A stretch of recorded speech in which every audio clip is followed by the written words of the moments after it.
जागजी गावाला आदिवासी विकास मंत्री प्राचार्य डॉक्टर अशोक उईके यांनी दिली भेट।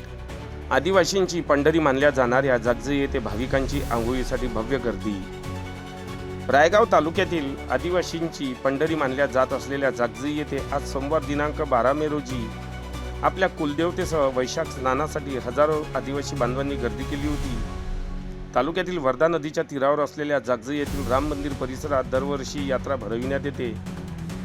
या यात्रेला महाराष्ट्र राज्याचे आदिवासी विकास मंत्री प्राचार्य डॉक्टर अशोक उईके यांनी भेट दिली व जागजी माताचे मनोभावे दर्शन घेतले।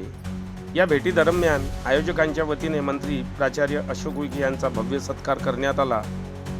यावेळी सत्काराचा सन्मानपूर्वक स्वीकार करत त्यांनी उपस्थित भाविकांशी संवाद साधला।